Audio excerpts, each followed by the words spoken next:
Hello everyone, welcome back to my channel. As usual এই ভিডিওটা অনেক আগের। আমিও আমার দুই বন্ধু মিলে গিয়েছিলাম মন্দারমণি 18 জানুয়ারি, এটা তারই ভিডিও। তো আমরা সকাল সকাল হাওড়া স্টেশন পৌঁছে আমরা ধরলাম পাহাড়িয়া এক্সপ্রেস। আমাদের টিকিট আগে থেকেই কাটা ছিল।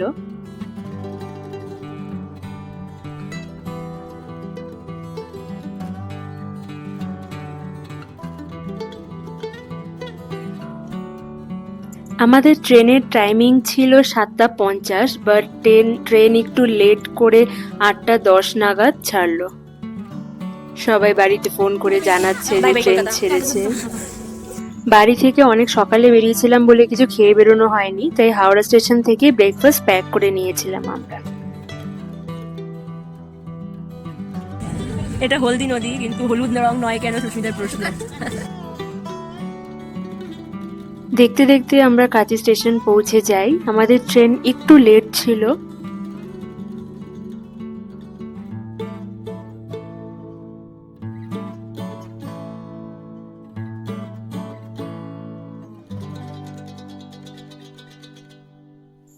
স্টেশন থেকে বেরিয়ে সামনেই অটো আর টোটো স্ট্যান্ড থেকে আমরা একটা অটো বুক করে নিই হোটেল যাওয়ার জন্য। কাঁথি স্টেশন থেকে মন্দারমণি মেইন বিচ বেশ অনেকটা দূরে, অটো করে প্রায় 45 মিনিট মতো। এই অটো কাকু খুব ভালোভাবে আমাদের নিয়ে গেছিল, কিন্তু উনি এত কথা বলে যে আমরা আর ওনাকে ডাকিনি পরে অন্য কোথাও যাওয়ার জন্য। যদিও বা মন্দারমণিতে দেখার কিছু নেই, 1-2 দিনের রিল্যাক্সেশনের জন্য বেশ ভালো জায়গা। যাওয়ার সময় আমরা মেরিন ড্রাইভ দিয়ে গেছিলাম, কিন্তু সমুদ্র এত দূরে যে কিছু দেখারই নেই সেরকম। জাস্ট নর্মাল রাস্তায় মনে হচ্ছিল, শুধু চারদিকে মাছের বিচ্ছিরি গন্ধ। দেখতে দেখতে আমরা আমাদের হোটেলে পৌঁছে যাই। আমরা এই কদিন ছিলাম ক্যান্ডেলউড পার্ক বিচ রিসর্টে। আমাদের এই রিসর্টটা দেখতে খুবই সুন্দর ছিল। রিসর্টটা 2 ভাগে ভাগ করা। এক রাস্তার এক পাশে হলো বিচ সাইডের জায়গা, আরেক সাইডে হলো নর্মাল রিসর্টের মতো।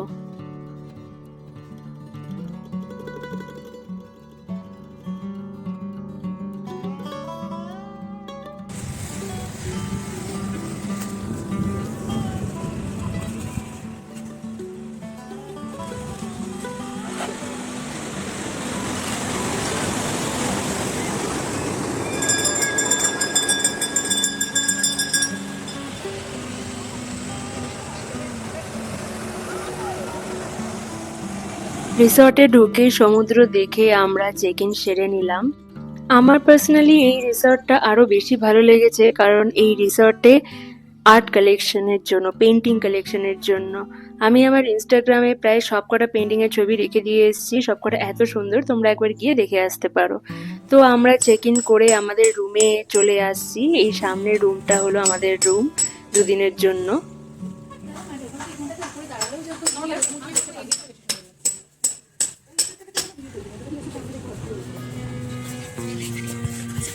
সেটা থেকে সমুদ্রের ঢেউয়ের আওয়াজ শোনা যাচ্ছে। হ্যাঁ, ভালো। হ্যাঁ, এই যে আমাদের রুম, আমাদের সবারই আমাদের রুম খুবই পছন্দ হয়েছে। এরপর একটু ফ্রেশ হয়ে আমরা মেইন বিচটা দেখতে যাই। টোটো করে প্রায় 5 মিনিট মতো।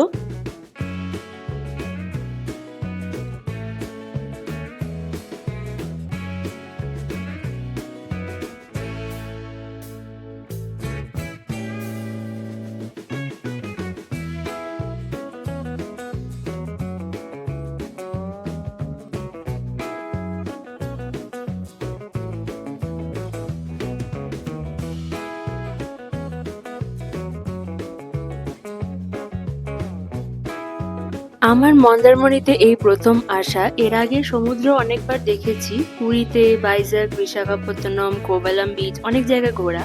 কিন্তু এখানে সমুদ্রটা যেন কিরকম, মানে বেশি ঢেউ নেই, খুব ম্যাড়ম্যাড়ে ব্যাপার, জল আসছে খুব কম, যেটুকু আসছে সেটুকুও বালি মেশানো, খুব একটা পরিষ্কার জল না। তো বিচ এখানের আমার খুব একটা বেশি ভালো লাগেনি। বাকি পরিবেশ খুবই ভালো। বিচে কিছুক্ষণ সময় কাটিয়ে আমরা লাঞ্চ সেরে নিই হোটেলে এসে। একদম বাঙালি খাবার নিয়েছিলাম, কিন্তু এখানে বাঙালি খাবার খুবই জঘন্য, একটুও ভালো লাগেনি। এরপর খাওয়া দাওয়া সেরে আমরা রিসর্টের প্রাইভেট বিচে একটু ঘুরে এসেছিলাম। সানসেটটা খুবই সুন্দর লাগছিল, একটু আরো জল থাকলে আরো একটু বেশি ভালো লাগতো।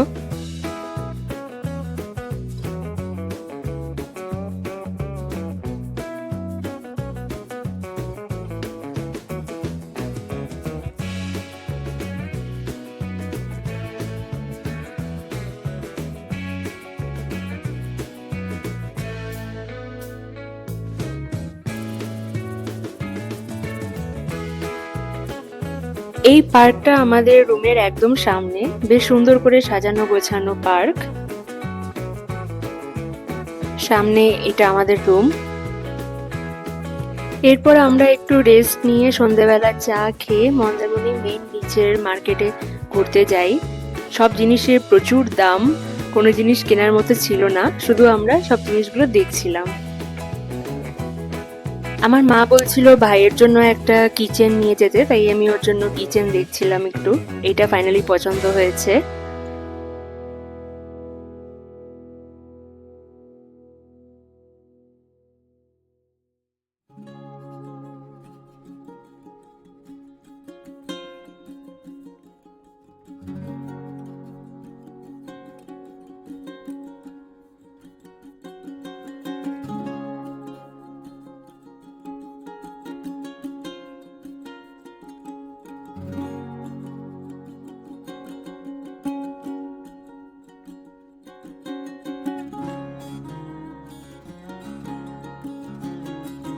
বিচের সামনে এই দোকানগুলো ঘুরে আমরা এই স্পাইরাল পটেটো খেলাম। এটা বেশ ভালোই ছিল, প্রথমবার খেলাম, অনেক জায়গায় মেলায় দেখেছি, কোনোদিনও খাওয়া হয়নি। এরপর আমরা রুমে এসে বেশ কিছুক্ষণ সময় কাটিয়ে গল্প করে ডিনার করতে এলাম। যদিও আমরা খুব ভয়ে ভয়ে ছিলাম, দুপুরের খাবার আমাদের একটুও ভালো লাগেনি, তাই আমরা রিস্ক নিয়ে কোনো বাঙালি খাবার নিইনি। কিন্তু দুপুরে আমাদের খাবার যতটাই জঘন্য লেগেছিল, এখন চাইনিজ ততটাই ভালো লেগেছে।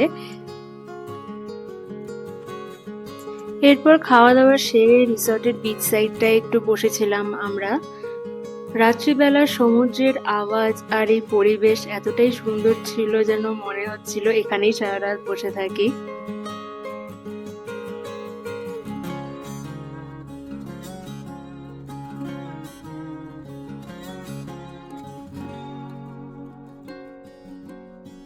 আমাদের মন্দারমণিতে প্রথম দিন এভাবেই কাটলো। আরো একদিন আছি আমরা মন্দারমণিতে, সেই দিনের ভিডিও আসবে নেক্সট ব্লগে।